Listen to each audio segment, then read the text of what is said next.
Hey everyone, welcome back. Looks like our listeners are really interested in the housing situation up in Canada. We've got a ton of articles on the affordable and sustainable housing crisis there.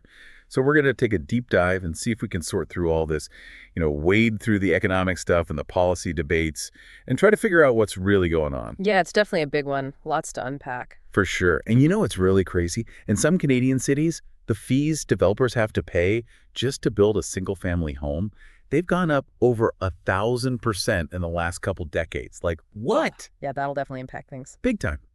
But first, let's take a look at the people this is all affecting, Home ownership rates have been dropping, especially for younger folks. It's true. The numbers are pretty stark. Yeah. Between 2011 and 2021, the overall rate went from 69% down to 66%. And that might not seem like a huge drop at first glance. Right, 3%. But when you consider that Canada's population is actually growing, that's a big deal. And it's even more pronounced for younger folks, those aged 25 to 29.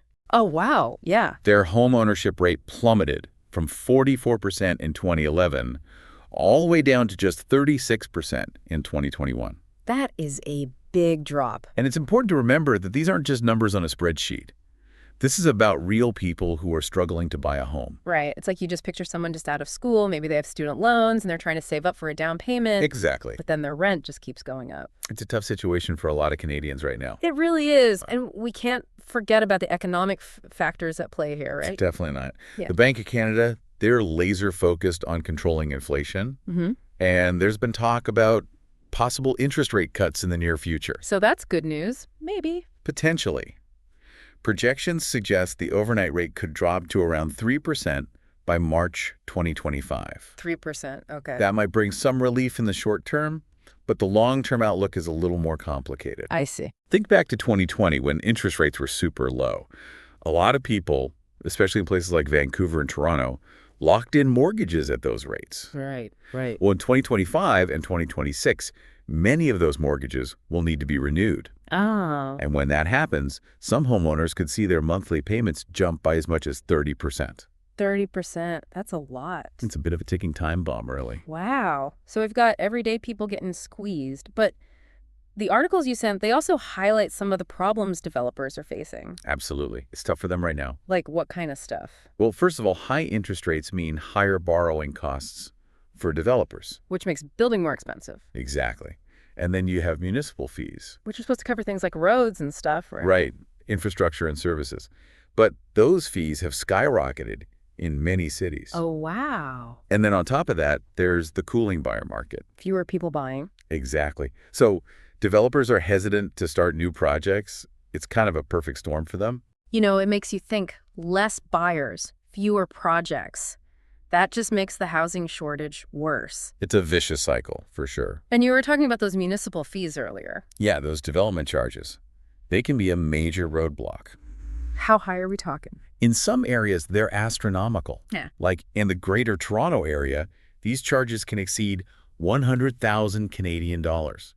For one house? For a single-family home. That's wild. So even if a developer wants to build more affordable homes, they still have to pay these huge fees. And those costs inevitably get passed on to the buyer. In the end, yeah. And then on top of all of this, we're trying to build more sustainably. Which is really important. But we have to be careful about greenwashing. Oh, absolutely. That's a huge concern. Because on one hand, we really need to be environmentally conscious when we build. Definitely. But, sometimes it feels like developers are just slapping a green label on things without really making changes. Yeah, that's the tricky part. Yeah. How do you tell the difference between real sustainability and just clever marketing? How can we, or even just like the everyday person looking to buy a house, tell the difference? Well, it takes a little bit of digging. Okay. Sometimes what seems green on the surface doesn't really have a positive environmental impact. Right. Like what's an example of that? Well, take solar panels, for example.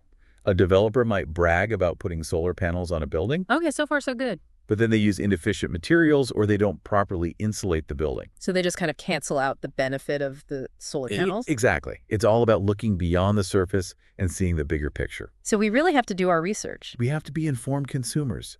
Look for those third-party certifications. Ask the right questions. Right. Okay, so how do we balance all this? Yeah. Sustainability is important, but how do we keep it from making housing even more unaffordable? That is the million-dollar question, isn't it? And there's no easy answer. It's a real balancing act. Yeah, it's a tough one. Finding that middle ground so we can be environmentally responsible and still build homes people can afford. Okay, yeah, so we've talked about the problems, but what about solutions? No. The articles our listeners sent, they have a bunch of different ideas, everything from giving developers incentives to, like regulating how people buy and sell houses. Where do we even start with all that? Right. There's a lot out there. So many ideas being floated. I guess we could start with some of the ones that are getting the most attention. Okay. Like, one approach is to try to make it easier and more attractive for developers to actually build affordable housing. How do you do that? Well, like NACS breaks, for example. Or they could streamline the whole approval process. Oh, so it's less complicated for them to build? Right. Make it more appealing financially. Yeah. And less bureaucratic. Less red tape. Got it. But how do you make sure that those projects are also sustainable, Not just like, oh, we painted it green so it's eco-friendly. Right. That's where you have to incentivize real sustainability. Real sustainability. Yeah, like targeted incentives, tax credits or grants for builders who meet specific environmental standards. Specific standards. Yeah, not just vague claims, but measurable results. Okay, so they have to prove that what they're doing is actually good for the environment. Exactly. Actions speak louder than words. That makes sense. But then what about the rest of us, the people who are actually going to live in these homes? How do we become more savvy about this stuff, so we don't fall for greenwashing tactics? Education is key. We need better public awareness. What do you mean? Like clear, simple buyer guides. Or online resources that explain everything. Maybe even public ad campaigns to help people understand the housing market. So they can make informed choices. Exactly. Transparency and accountability are crucial. Okay, that makes sense. But what about those people who are buying up properties and then just flipping them for profit? Or they just leave them empty? That drives up prices for everybody else. Can we even do anything about that? We can. There are policies that can help. Like what? Well, like a higher tax on vacant properties. Okay, yeah. Restrictions on foreign buyers. And stricter rules about flipping houses. So basically, you make it harder for people to just treat housing as a way to get rich quick. Right. It needs to be about housing people. It's a fundamental need, not just an investment. Absolutely. So we've got to tackle speculation, we've got to promote sustainable building, and we've got to make it easier to build affordable housing in the first place. But what about first-time home buyers? Yeah, they're the ones who are getting hit the hardest. It's tough out there. What can we do to help them? There's been a lot of talk about things like down payment assistance. Oh, okay. Or shared equity models, maybe even subsidies for mortgage rates. The goal is to lower that barrier to entry, make it possible for them to buy a home. So they're not completely priced out of the market. Right. It's about giving them a chance. At the end of the day, it just feels like we need more places for people to live, period. You're absolutely right. We have a supply problem. We need more housing. How do we get there? We have to think differently about how we use land. Yeah. We need to be more efficient. Mixed-use zoning, where you have residential and commercial spaces together. Yeah, I've heard of that. Adaptive reuse, where you convert old buildings into apartments or condos. And transit-oriented development. Build housing near public transportation. Just so people don't have to rely so much on cars. Exactly. So smarter, more sustainable communities. Okay, so we've got all these options, these potential solutions. How do we know which ones to focus on? It's a tough question. Yeah. There's no one-size-fits-all answer. What works in a big city might not work in a rural area. Right. So you have to evaluate each solution carefully, look at the pros and cons. Really think it through. And you have to consider the unintended consequences. Sometimes a solution can create new problems. It's complicated. Very complicated. That's why it's so important for everyone to be part of the conversation. Not just the experts. Right. Policymakers, developers, everyday citizens, we all need to be engaged. We need to be informed. Because at the end of the day, this is about people's lives. It's about making sure that everyone has a place to live, that's safe, affordable, and doesn't destroy the environment. So we've looked at a lot of different ideas, a lot of potential solutions, policy changes, new building techniques. Yeah. What if we took it a step further? What if we completely rethought the whole idea of what housing is? Now you're talking. Are there any really radical ideas out there that could really change things up? There are some pretty interesting concepts emerging. Things that challenge the traditional idea of owning a home. Like what? Well, there's this idea called co-housing that's gaining some traction. Housing. Basically, it's a community where people are intentionally choosing to share resources. Share resources. Yeah, like kitchens, gardens, laundry facilities, that sort of thing. Oh, so it's kind of like a modern version of communal living. In a way, yeah. More intentional, though. Okay. But how does that help with affordability? Well, by sharing costs. Makes sense. And co-housing often goes hand in hand with sustainable living. So it's good for the environment, too. So it's not just about sharing space, it's about building a community. Yeah, exactly. A sense of shared responsibility. Do you think it's something that could really catch on, though? I mean, could co-housing become more mainstream? It's hard to say. It might depend on how demographics shift and, how society evolves. But it could be a good option for some people. Definitely. For seniors, for example, who want to stay connected. Or for young people who are looking for a more affordable and community-oriented way to live. Yeah, interesting. Anything else out there? Any other innovative ideas, maybe something high-tech? Well, have you heard about 3D printed housing? Yeah, I've heard of it. It sounds pretty futuristic. It does, but it's becoming more and more feasible. Really? Yeah. Basically, you have these giant 3D printers that build houses layer by layer. They print houses out of what? Concrete, usually, but they can use other materials, too. Wow. So no more traditional construction. Well, it's still early days, Hmm. but the potential is huge. What are the advantages? Well, for one thing, it's way faster, So you can build houses more quickly. much more quickly. You can build a house in a matter of days or weeks instead of months. That's amazing. And it's more efficient, less waste. Yeah. And some 3D printing techniques actually use recycled materials.